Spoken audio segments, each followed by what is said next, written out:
CNN के संग में हमारे आज के मेहमान हैं सीनियर सियासतदान राजा जफरुल हक।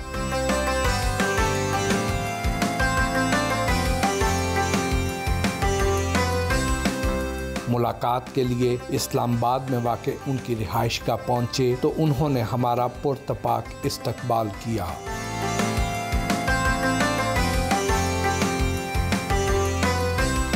राजा जफरुल हक से गुफ्तगू हुई। राजा साहब, आपकी शख्सियत में बड़ा धीमापन है जी। आप लगता है कि आपको तो कभी गुस्सा ही नहीं आता होगा। गुस्सा आता है लेकिन मैं पी जाता हूँ। वाह। पाकिस्तान के अक्सर सियासतदान मालियाती स्कैंडल्स में मुलव्वस रहे हैं, बल्कि बाज़ पर तो झूठे इल्ज़ाम भी लगते रहे हैं, लेकिन आप वो शख्सियत हैं जिन पर ना कभी झूठा ना कभी सच्चा कोई ऐसा इल्ज़ाम ही नहीं लगा, आप पर कोई ऐसा दाग लगा ही नहीं है। पाकिस्तानी सियासी कल्चर में तो ये बड़ी अनहोनी सी बात है, आपने कैसे ये मुमकिन कर दिखाया? मैंने नहीं कर दिखाया, कुरान की एक छोटी सी आयत है, मा ज़का मिनकुम अहदिन अबदा वलाकिन्नल्लाह युज़क्की मन यशा। तो में से कोई कभी भी पाकीज़ा नहीं हो सकता जब तक कि अल्लाह उसको पाक ना रखे। तो इसलिए बंदे की अपनी कोई ज़्यादा कार्रवाई नहीं होती, ये उसकी मेहरबानी होती है तो आदमी रह सकता है। लेकिन मेरी अपनी ट्रेडिशन ये है कि मेरे वालिद साहब मोहतरम मरहूम, उनके बारे में भी यही मशहूर था कि वो सख्त तबीयत थे लेकिन दयानतदार बहुत थे। और उनके बारे में किताबें भी लिखी हुई हैं, मैगज़ीन्स में भी आया है, लोगों ने जो उनके साथ डील किया है, तो उनकी यही दो सिफ़ात थी। तो इसलिए ये कोई ब्लड के अंदर चीज़ भी आ जाती है, तरबियत में भी आ जाती है। तो इस एक लिहाज से बहुत ये ज़रूरी होता है, तो आप सियासत में हों या ना हों, लेकिन अगर आप ये तय कर लें कि आपने बदयानती नहीं करनी तो फिर अल्लाह ताला महफूज रखते। बचपन कहाँ गुजरा, कैसा गुजरा, कहाँ पैदा हुए? मैं ये रावलपिंडी की तहसील का उठा है, उसका एक गांव है मटोर, उसमें पहले मिडिल स्कूल था, फिर हाई स्कूल हो गया और हॉस्पिटल भी था। वहाँ पहली जमात तो मैंने घर पर ही पढ़ी। मेरे जो चचा थे वो हाई स्कूल के हेड मास्टर थे, तो उन्हें घर पर ही पढ़ाया। तो मैं 7वीं 8वीं 9वीं 10वीं मैंने सियालकोट में पढ़ी। अच्छा। वो वहाँ उस वक्त वहाँ लगे हुए थे। इनका क्या शोबा था? पुलिस में थे, DSP। अच्छा। जी हाँ। सियालकोट से मैट्रिक करने के बाद 1952 में फिर मैं गुजरांवाले आ गया। वहाँ के इस्लामिया कॉलेज गुजरांवाला में मैं दाखिल हुआ। फिर उसके बाद मैं चला गया गवर्नमेंट कॉलेज लाहौर। लेकिन थोड़ा सा एक इंटरवीनिंग पीरियड था जिसमें वालिद साहब राजनपुर लगे हुए थे और बाद में राजनपुर का नाम बड़ा मशहूर हुआ। तो हाँ जी तो फिर मैं थोड़ा वक्त वहाँ गुजारा, फिर मैं गवर्नमेंट कॉलेज लाहौर आ गया। फिर मैंने ग्रेजुएशन गवर्नमेंट कॉलेज लाहौर से की। फिर उसके बाद मैं लॉ कॉलेज चला गया। लॉ कॉलेज में हमारे उस्ताद थे SM ज़फ़र साहब। अच्छा। वाह वाह। वो हमसे कोई 5-7 साल बड़े थे और सिविल प्रोसीजर कोड पढ़ाते थे। इम्तिहान करीब आया तो उन्होंने कहा कि इम्तिहान के बाद आप क्या करेंगे? मैंने कहा कि मैं प्रैक्टिस ही करूँ। उन्होंने कहा कि प्रैक्टिस करोगे तो मेरे चैम्बर में आ जाओ। वाह।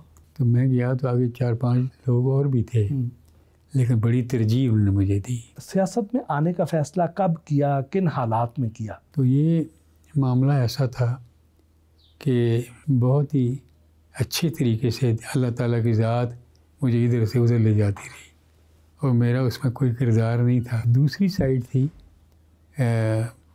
पॉलिटिकल। तो हमारी बरादरी में मेरे नाना ही लगते थे, सरदार नूर खान। वो यहाँ आर्मी से वो गए हुए थे फ्रांस फर्स्ट वर्ल्ड वार में, उनको फ्रेंच भी आती थी।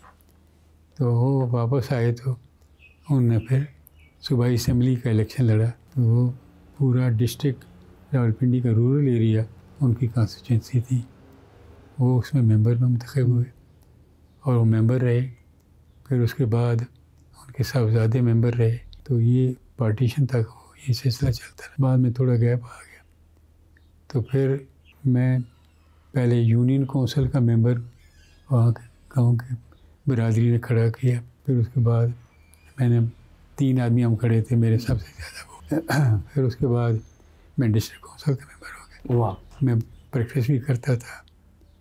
तो ये मतलब है कि बार का प्रेसिडेंट भी रहा हूँ, पिंडी का, हाई कोर्ट का भी। वाह। तो उसके बाद फिर यहाँ से ईस्ट वेस्ट पाकिस्तान के हर ज़िले में से एक आदमी, एक कन्वेंशन हुई लोकल बॉडीज़ की ढाका में 62 में, तो पिंडी से मुझे सिलेक्ट किया गया। वाह। आपने पाकिस्तान को बनते भी देखा, टूटते भी देखा, बिगड़ते भी देखा, संवरते भी देखा, और आजकल जो सूरत हाल है इसको भी देख रहे हैं। तो आपसे कुछ क्वेश्चन ज़रा माजी के मैं करना चाह रहा हूँ। ठीक। सुनने में आता है, जैसे शहाबनामा में कुदरतुल्लाह शाह साहब ने लिखा कि 1962 में चाइना के एम्बेसडर आए अयूब साहब के पास कि इस वक्त मौका है आप कश्मीर पे कब्ज़ा कर लें। तो ये क्या वाकई ये बात दुरुस्त है? क्या ये उस वक्त मौका था, हम कश्मीर पे कब्ज़ा कर सकते थे, कश्मीर को आज़ाद करवा सकते थे? मैंने ये सुना था, लेकिन ये इंडिया पाकिस्तान के दरमियान फौजी झड़पें वगैरह होती रहती थी, तो वो असेसमेंट करते थे कि बाकी दुनिया किधर होगी, अमेरिका किधर होगा, बरतानिया किधर होगा, वो दोनों के दरमियान एक न्यूट्रल पोजीशन इख्तियार कर लेंगे तो कहीं हमें बहुत नुकसान ना पहुंच जाए। और ख़ास तौर पर जब ये ईस्ट पाकिस्तान के हालात थे, तो अगर वो काट दें तो 1500 मील का फासला है, तो ये ना हम उनकी इमदाद को पहुंच सकेंगे ना वो हमारी इमदाद कर सकें, तो फिर ऐसा ना हो कि हम ये भी गंवा बैठे। अच्छा, तो ये मसलियत थी उस वक्त? ये मसलियत थी, बल्कि उन्होंने ख़ुद मुझे कहा कि गोला बारूद, मैंने कहा कि पूरा इस्तेमाल करो, फौज हमारी कम है, लोग कम हैं, लेकिन असला ज़्यादा इस्तेमाल करो। तो वो उन्होंने ज़्यादा इस्तेमाल करना शुरू किया। तो एक वक्त ऐसा आया कि सिविलियन जहाज़ों के ऊपर तुर्की से हमने गोला बारूद मंगवाना शुरू। तो फिर इस मजबूरी के तहत ये ताशकंद गए और वहाँ पर फिर ये 1965 में हमारे पास असला ख़त्म हो गया था जी? असला तकरीबन ख़त्म हो गया था।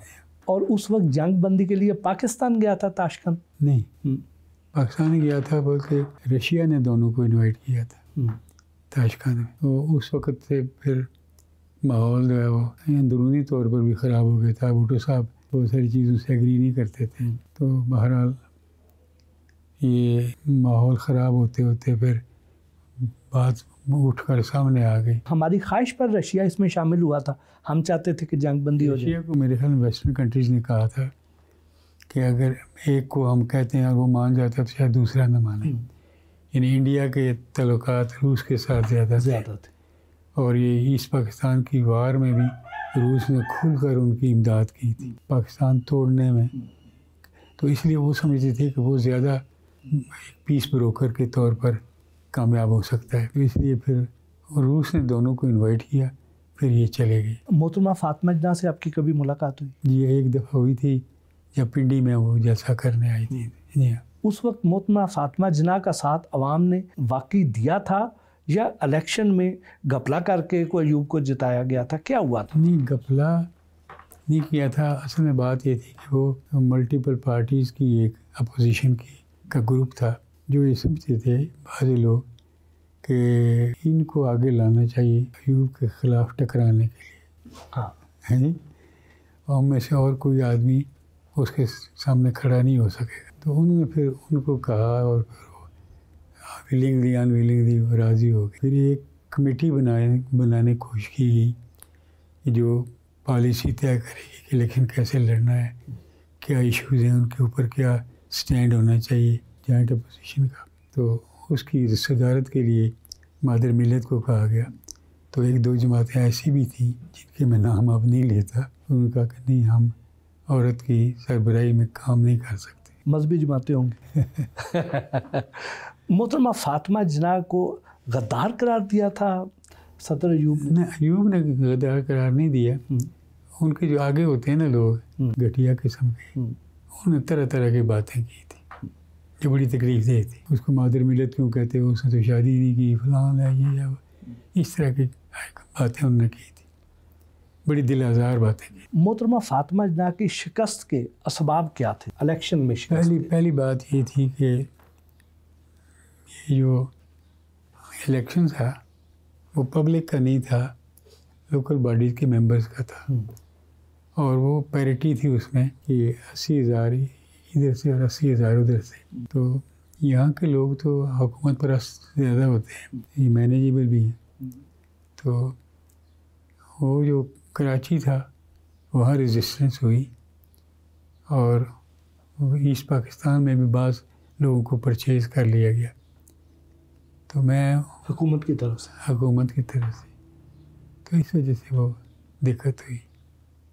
वरना एक लाहौर में एक जलसा हुआ टाउन हॉल में, तो मैं नया मिनिस्टर बना हुआ था, तो मैं वहाँ गया तो वहाँ पर सेठ सुलहरी साहब उन्होंने भी तकरीर की। हालांकि वो ये जो था पाकिस्तान टाइम वगैरह इसके गवर्नमेंट के एडिटर थी, तो उन्होंने कहा कि हम आप पर एतबार करते हैं, आप हम पर क्यों एतबार नहीं करते, हम अपने क्यों मुखालिफ कैंप में समझते हैं हमें।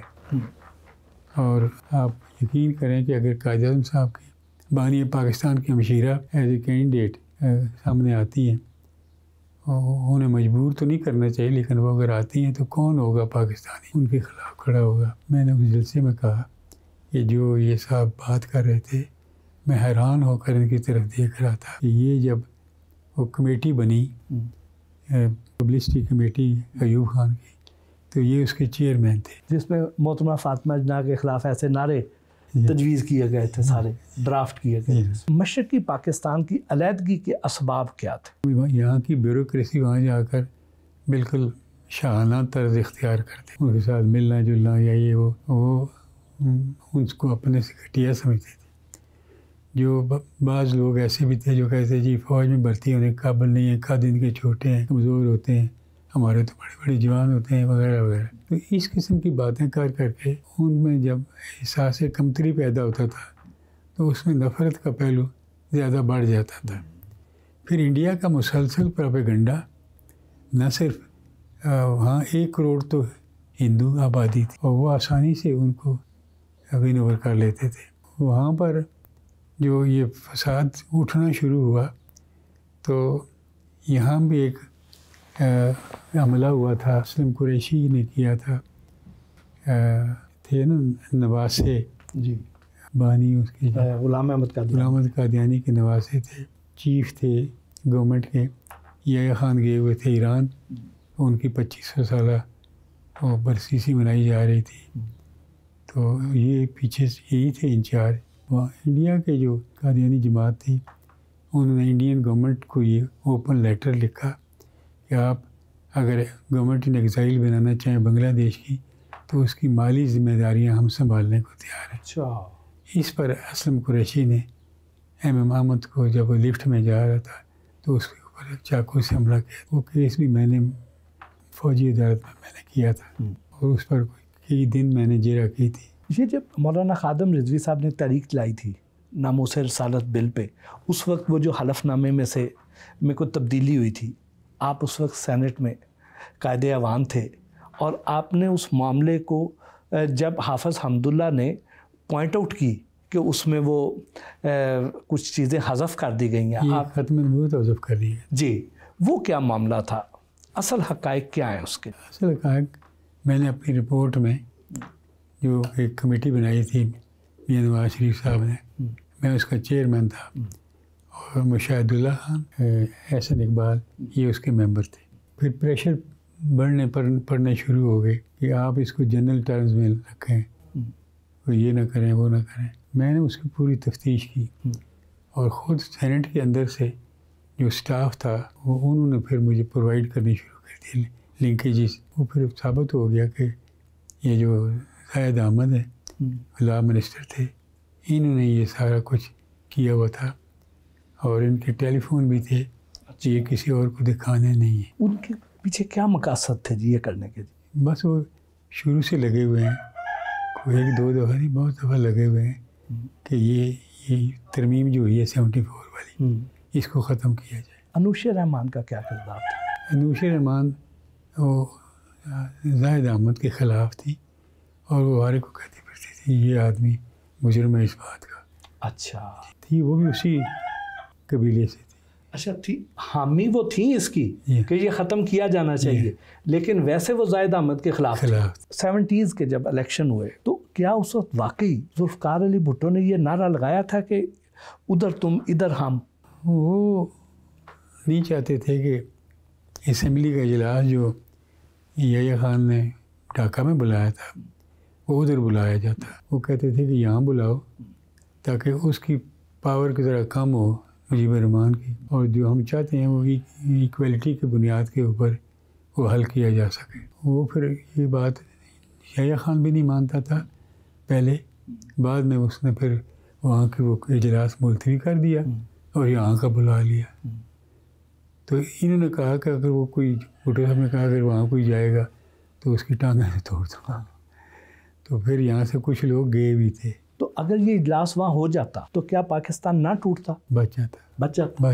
ये जब पोलैंड ने करारदाद पेश की थी अक़वाम मुत्तहिदा में जंग बंदी की, तो अगर भुट्टो साहब वो करारदाद ना फाड़ते और वो उस पर करारदाद पास हो जाती तो जंग बंदी हो जाती और पाकिस्तान बच सकता था। बस अगर ये भी होता है जी, करारदादें पास भी हो जाती हैं, लेकिन अगर कोई एक फरीक ना माने, जैसे ये गज़ा के बारे में हो रहा है, ये सब जगह भी हो जाता है, लेकिन इसराइल लड़ा हुआ है, उसके पीछे क़ुव्वतें दूसरी हैं, तो वो नहीं उसको मानता, तो क्या करे कोई। अब तक ये सिलसिला जारी है, तो शायद जंग बंद होती या ना होती।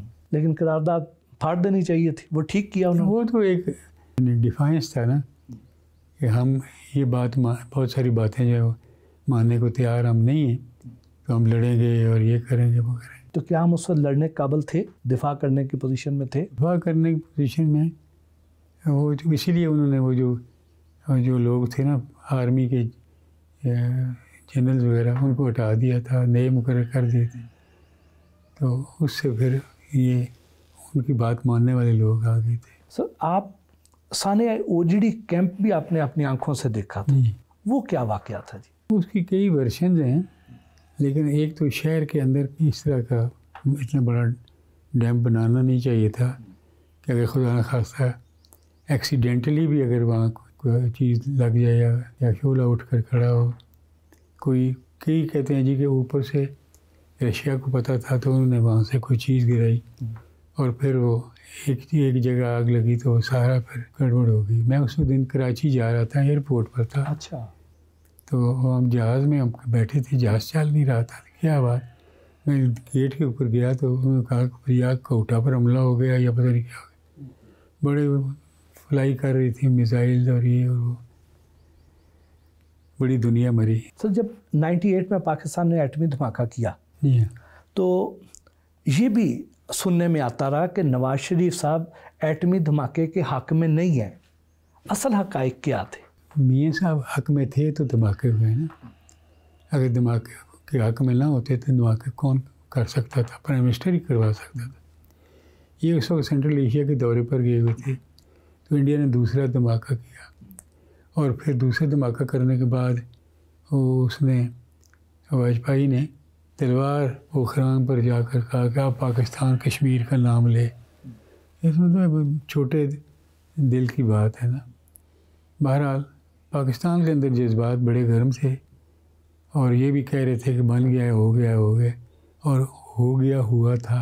हमारी तैयारी पूरी थी। हमारी पूरी तैयारी थी और चाइना ने कोल्ड टेस्ट करके वो बता भी दिया था कि इसकी पावर जो हिरोशिमा वगैरह में जो एटमी बम अमेरिका ने गिराए थे ये उनके बराबर या उससे थोड़ी ज़्यादा है। तो उस वक्त नवाज शरीफ साहब ने क्लिंटन का भी और बाकी जो दुनिया थी उनका प्रेशर सारा झेल लिया था। बिल्कुल झेल लिया था, लेकिन जब हो गया तो फिर वही लोग मियाँ साहब के साथ मुलाकात करने और ये और जॉर्डन के किंग की वफात हो गई थी ना, किंग हसन की, ये उसके जनाजे में जैसे लोग जाते हैं तो बरतानिया का प्राइम मिनिस्टर और अमेरिका के प्रेसिडेंट वगैरह ये उनको मियाँ साहब को मिलने के लिए बेताब थे। नवाज शरीफ साहब ने मुशर्रफ साहब को क्यों बरतरफ किया था? मेरे ख्याल में वो उनको ख्याल ये था कि वो डिफाई करेगा। क्या उनको इस बात का गुस्सा था कि कारगिल में उनसे इजाज़त नहीं ली गई थी? इजाज़त क्या, उनको बताया भी नहीं गया। नहीं, एक छोटी सी मीटिंग मियाँ साहब ने रखी प्राइम मिनिस्टर हाउस में, मैं उसमें मौजूद था। मैं गया जब तो उन्होंने कहा राय साहब आ गए हैं तो आप असल बात शुरू करें। तो जो निसार अली ख़ान के भाई थे इफ्तिखार अली जनरल, वो डिफेंस सेक्रेटरी थे, उन्होंने कहा जी कि ये इन्होंने there are some paper tigers उन्होंने अपने तौर पर ये शुरू कर दिया है, ना दूसरे कोर कमांडर्स को पता है, ना नेवी को पता है, ना एयरफोर्स को पता है, और इन्होंने इतनी बड़ी हरकत कर दी है, तो ये तो बड़ा हमारे गले पड़ जाएगी, तो ये तो बड़ी गलत बात है। तो उन्होंने कहा जी मिलाएं आर्मी चीफ से अपने टेलीफोन पर, तो ऑपरेटर ने मिला दिया, तो उन्होंने कहा ये आपने क्या शुरू कर दिया, ना किसी को पता है दूसरे को ना कुछ। तो उसने कहा अगर मैं बताता तो ये बात बाहर निकल जाती। तो बाद में वो जो कहते रहे कि हम तो मैदान जंग में जीत रहे थे, लेकिन नवाज शरीफ साहब ने टेबल पे वो जंग हार दी ये उधर क्लिंटन के पास जाके, वो क्या वाकया था, ये क्या हकीकत थी? ये हकीकत ये है कि जो आखिरी मीटिंग हुई परवेज़ मुशर्रफ के साथ, और बाकी उसमें 2 ISI के जनरल भी थे और ये चीफ मिनिस्टर्स वगैरह भी थे, तो वहाँ पर मियां साहब के साथ में बैठा हुआ था। तो वहाँ इसको कहा कि आप जो लेटेस्ट पोजीशन है उसको बताएं हमें। तो इसने कहा ये 4 पोस्टें भी उन्होंने ले लिए, ये 2 पोस्टें भी उन्होंने ले लिए।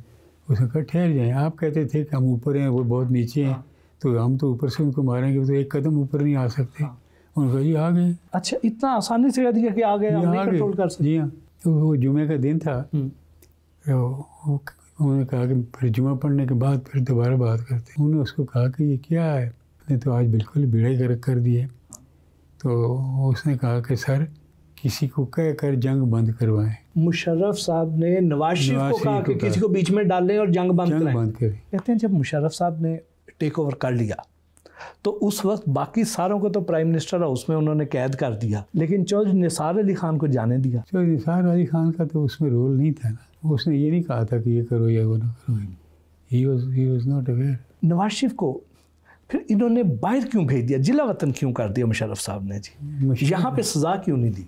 नहीं, ये कोशिश शुरू से ही होनी शुरू हो गई सऊदी अरेबिया से और कतर से कि उसको बचाया जाए, कि वो अशर ना हो जाए जो भुट्टो साहब के साथ हुआ था। इसलिए उनकी हमदर्दियाँ मियां साहब से थी और उन्होंने ये कोशिश शुरू कर दी कि इनको हमें दे दें। इस पर फिर ये मुआहदा तैयार हुआ, ये हुआ वो हुआ। चेयरमैन तहरीके इंसाफ को बचाने के लिए भी कोई मुल्क सरगर्म है? वो तो उसने कहा है ना ट्रंप ने भी, और मैं अगर प्रेसिडेंट हो गया तो मैं उसको निकलवा कर ले आऊँगा।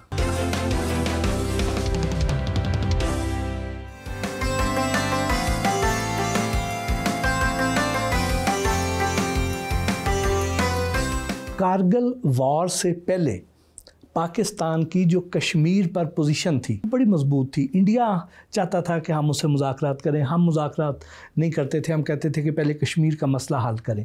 लेकिन कारगिल के बाद अब इंडिया मुज़ाकरात की तरफ नहीं आता, हमारी पोजीशन खासी ख़राब नहीं होगी? वो एक्सपोज हो गई थी। यानी मैंने कोई 3-4 जनाजे अटेंड किए कारगिल में जो शहीद हुए थे।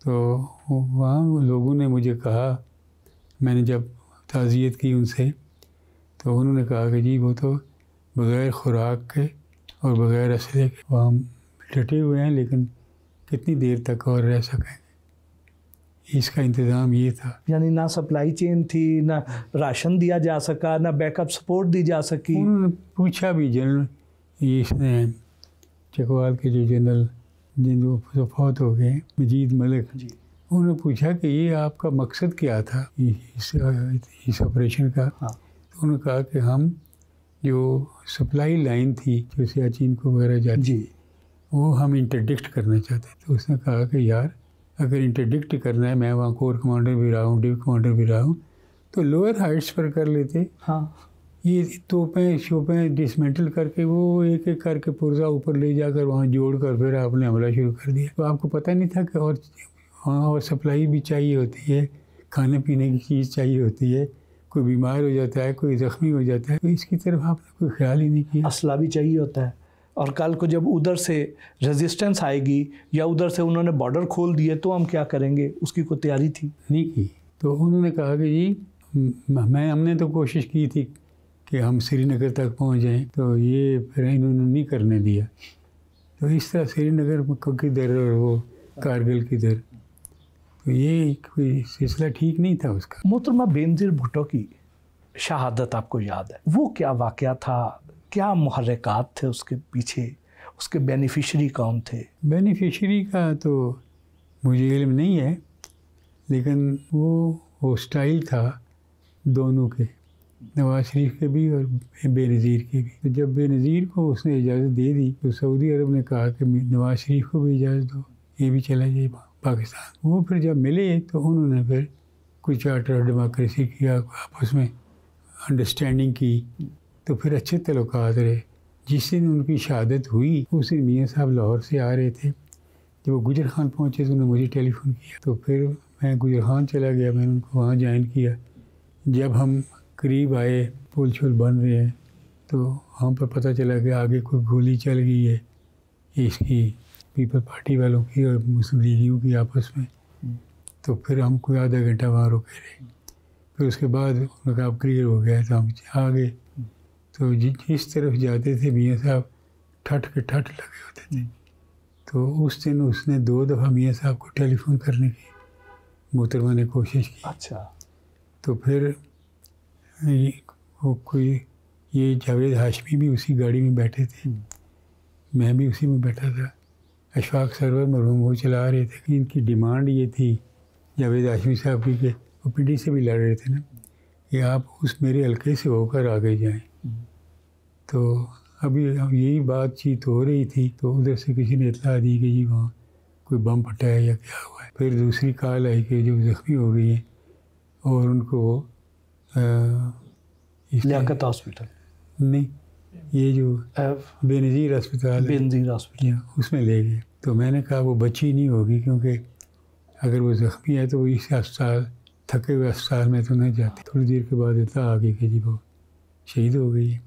तो हम सीधे फिर अस्पताल में गए। वहाँ आगे काफ़ी लोग पीपल पार्टी के मौजूद थे, रो रहे थे, पीट रहे थे। तो वो फिर मियाँ साहब के गले लग के रो रहे थे कि आपने बदला लेना है ये, क्योंकि इनके दरमियान आपस में बहुत अच्छी अंडरस्टैंडिंग हो गई थी। वो जो था कि उस वक्त सीपीओ रावलपिंडी ने जाए शहादत को भी धो डाला था, सारे सुराग मिटा दिए थे। वो क्या कॉन्स्पिरेसी थी? यही थी कि वो नहीं चाहते थे कि इस केस को इंजाम तक पहुंचाए और जो असल लोग हैं वो सामने आ जाए। तो इस पर उन्होंने ये तरीका इख्तियार किया और वो उल्टा पड़ा, वो एक्सपोज हो गए। तो फिर वो जरदारी साहब ने कहा कि यहाँ की पुलिस पर हमें एतबार नहीं है, तो हम यूएनओ से मंगवाते हैं इन्वेस्टिगेशन। तो उन्होंने फिर बड़ी रकम बड़ी मांगी, वो इन्होंने दे दी और वहाँ से टीम आई और उन्होंने फिर उनको भी ज़्यादा कोई यहाँ कोऑपरेशन नहीं मिली। सर उस दौर में जजेस की बहाली की तहरीक भी थी कि इफ्तिखार चौधरी साहब को बहाल करवाना आप लोगों का दुरुस्त फैसला था? फैसला दुरुस्त था। हम सिर्फ इफ्तिखार चौधरी साहब को तो बहाल नहीं करवाना चाहते थे, हम तो जुडिशरी की इज़्ज़त बहाल करना चाहते थे। एक साहब आए, उन्होंने कहा कि उनको मियाँ साहब को कहें कि अभी इस चीज़ को रहने दें। वो मियाँ साहब ने कहा नहीं, मैं तो निकल चुका हूँ, मैं अभी आज कसूर से आ रहा हूँ। फिर यहाँ लाइस की एक कन्वेंशन सी थी, उस वक्त उसके प्रेसिडेंट इत्तेज़ाज़ आसन थे। तो उन्होंने भी तजवीज़ दी कि कोई ऐसा तरीका करें, आप कोई ऐसी बात करें कि इसको फ़िलहाल थोड़ा सा ठंडा करें।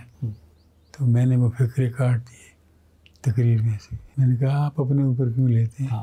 नवाज शरीफ को बचाने के लिए तो 2 ममालिक सरगर्म थे कि उन्हें बचा के ले जाएंगे। तो क्या बानी चेयरमैन तहरीके इंसाफ को बचाने के लिए भी कोई मुल्क सरगर्म है कि इसको निकाल के यहाँ से ले जाएं? मुझे इल्म नहीं है, लेकिन उनकी तरफ से खबरें आ रही हैं अगले महीने में बाहर होंगे, अगले महीने में बाहर होंगे, पता नहीं किस वजह से। लेकिन वो तो उसने कहा है ना, ट्रंप ने भी, कि वो मेरा दोस्त है और मैं अगर प्रेसिडेंट हो गया तो मैं उसको निकलवा कर ले आऊँगा। खान साहब ने जब नवाज शरीफ हुकूमत के ख़िलाफ़ धरना दिया था, वो जो 126 दिन लंबा धरना था, उसके बारे में बहुत सी इतलात आती रहीं। जैसे जावेद हाशमी साहब ने कहा कि ये इस तरह करके प्लान करेंगे, ऐसे हुकूमत गिराएंगे। तो आपके इल्म में भी तो बहुत से वाक़यात तो नहीं, मैं उसमें नहीं था। मैं ना मुसालत में था, ना उसके ख़िलाफ़ बात करने में था। मुझको वहाँ कोई अंदर कोई ऐसी पोजीशन नहीं थी मेरी कि मैं उसमें कोई इफ़ेक्टिव रोल अदा कर सकता। इमरान खान के साथ कभी कभार मुलाकात हो जाती थी, कोई इस तरह का रिलेशन।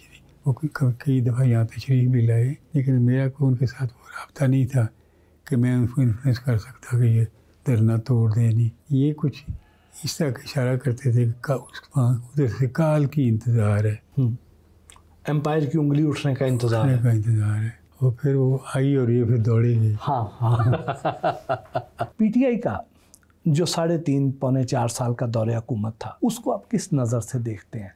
क्या उसमें खूबियाँ थी, क्या खामियाँ थी, क्या तर्ज हुकूमत था? ये सारा उसका तजिया करना तो मुश्किल है, लेकिन मोटी बात ये है उनके पास ना कोई सॉलिड ग्रुप था जो ये जिम्मेदारियाँ संभाल सकता या प्लानिंग कर सकता। मुल्क चलाना को आसान नहीं होता। सर, इन इलेक्शन में आपका नारा था कि पाकिस्तान को नवाज दो, लेकिन दे आपने शहबाज दिया। शहबाज जो था वो ही was more acceptable to people in power.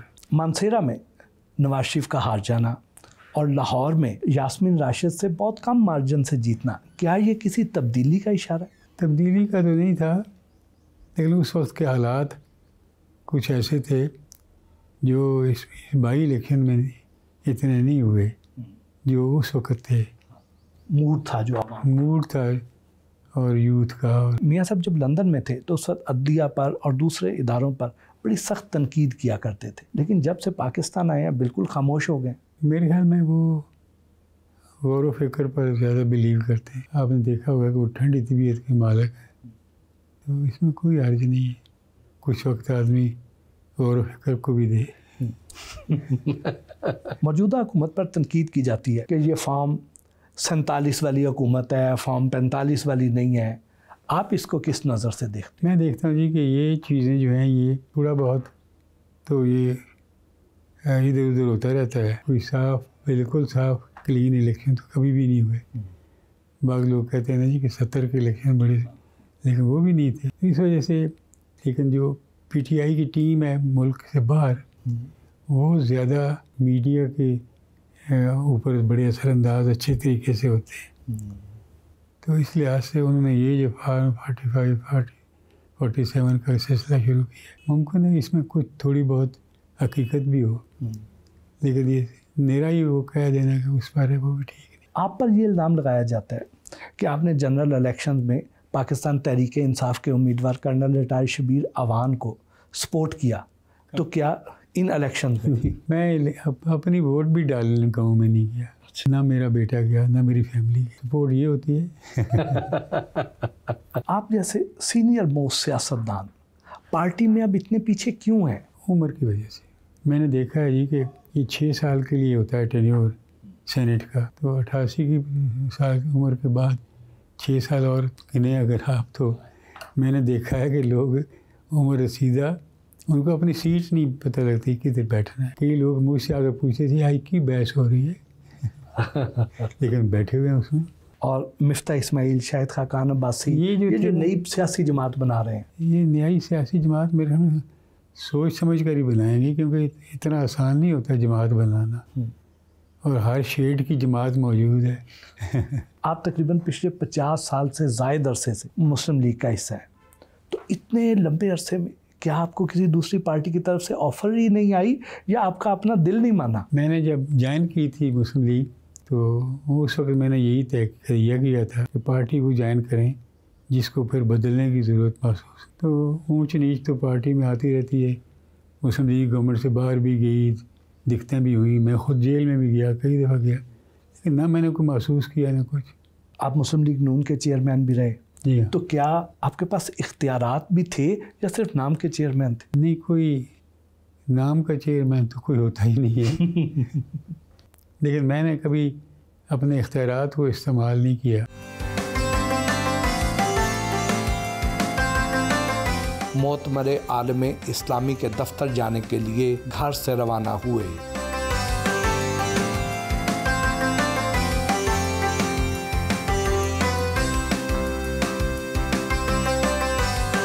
मोतमरे आलम इस्लामी की मस्जिद में नमाज अदा की। नवाज शरीफ और शहबाज शरीफ की सियासत में क्या फ़र्क है? इंसानी कदर करना, इंसानों की इज्जत करना, ये उनकी गुट्टी में है। शहबाज शरीफ, उनकी ट्रेनिंग भी अपने भाई से ही हुई है।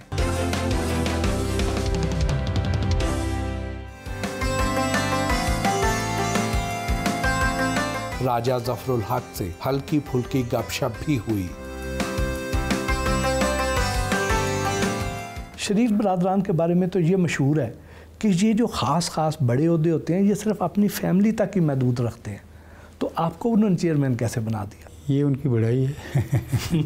राजा साहब, ये तो पाकिस्तान के लिए एक बड़े एजाज़ की बात है कि आपकी सूरत में पाकिस्तान के पास पिछले 32 साल से मोतमरे आलम इस्लामी जैसे आलमी इदारे की जनरल सेक्रेटरीशिप हमारे पास है, पाकिस्तान के पास है। जी अल्हम्दुलिल्लाह। ये इदारा क्या करता है? इस ऑर्गेनाइजेशन का मकसद क्या है? ये इस इदारे की ज़रूरत इसलिए महसूस की गई कि जब खिलाफत ख़त्म हुई तो ये समझा गया कि मुसलमानों का एक प्लेटफार्म था, कमज़ोर था या जैसा भी था, वो ख़त्म हो गया। लिहाजा एक अदारा बनाया जाए, किसी शख्स को तो अब खलीफा नहीं बनाया जा सकता। तो फिर ये सऊदी अरेबिया भी इसमें शामिल था, बाकी लोग भी थे, लोगों को इकट्ठ किया। उसमें जहाँ जहाँ मुसलमानों की आबादियाँ खासी अच्छी थी उन सबको बुलवा कर ये फिर बैतुल मुक़द्दस में इकट्ठे हुए। अच्छा। और वहाँ अल्लामा इकबाल भी गए। अल्लामा इकबाल भी गए वहाँ पे? अल्लामा इकबाल भी तशरीफ़ ले गए और वहाँ उनको नायब सदर बनाया गया। वाह। और जो तबाही साहब थे ईरान के, उस वक्त शिया सुन्नी कोई फसाद नहीं था, तो उनको जनरल सेक्रेटरी बनाया गया। और जो इंडिया के बड़े मशहूर मुसलमान रहनुमा थे मौलाना मोहम्मद अली जौहर, वो वर्किंग कमेटी के मेंबर थे।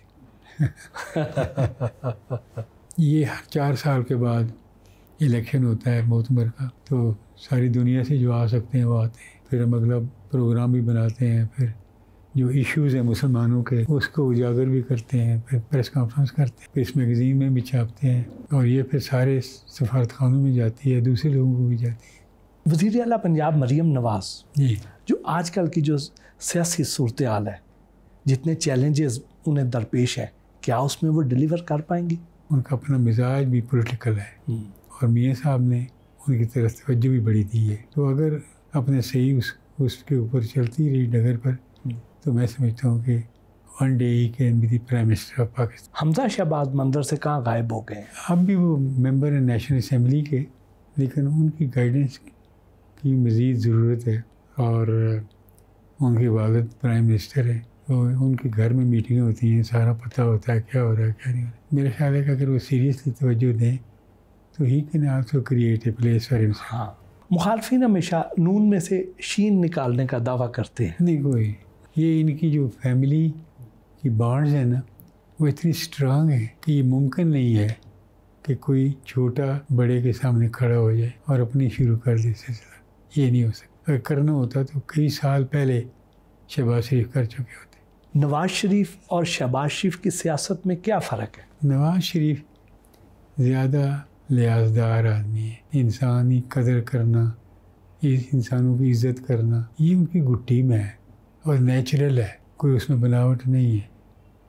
और वो सोचते भी बड़े दूर के हैं। मैं समझता हूँ कि ठहराव भी है और सारी वो सिफ़ात मौजूद हैं जो एक कौमी लीडर में आनी चाहिए। और शहबाज शरीफ इज़ ए वर्कोलिक, काम बहुत करते हैं, तेज़ी से करते हैं। उनकी ट्रेनिंग भी अपने भाई से ही हुई है और उन्हीं की वजह से हुए हैं वो। और मेरा ख्याल ये है कि उन्होंने भी खासा इम्प्रूव किया है। आपने बहुत सी वजारतें भी संभाली, सफारत भी संभाली, बहुत से अहम ओहदों पर भी फायज रहे। सबसे ज़्यादा चैलेंजिंग कौन सा था और सबसे ज़्यादा डिलीवर करने के मौके आपको कहाँ पर मिले? डिलीवर करने की, जब मैं सेनेट में लीडर ऑफ द हाउस भी था और मिनिस्टर भी था, वो भी एक मौका था। फिर मैं समझता हूँ कि लीडर ऑफ द अपोजिशन में हुआ, तो उसमें भी मैंने अल्लाह के फजल से परफॉर्म किया। अगर वहाँ कोई तलखी या झगड़ा हो जाता था, मैं सिर्फ खड़ा हो जाता था, किसी को कुछ कहता भी नहीं था, वो बैठ जाता। रिस्पेक्ट करते थे। अल्लाह का शुक्र है, मैंने सेनेट को अपनी एक फैमिली के तौर पर समझा और उसी तरह कदर की उसकी, खा वो आइल की एक साइड पर है या दूसरी साइड पर है, उन्होंने भी उसी तरह रिस्पॉन्ड किया। 9 मई के वाक़े के बाद पीटीआई की जो मेन लीडरशिप थी वो जेल में थी, वो पार्टी छोड़ चुकी थी। उसके बावजूद जनरल इलेक्शंस में सबसे बड़ी सियासी जमात बनकर उभरी। आप इसको किस नज़र से देखते हैं? मैं समझता हूँ जी कि जो यूथ है उसको अट्रैक्ट किया है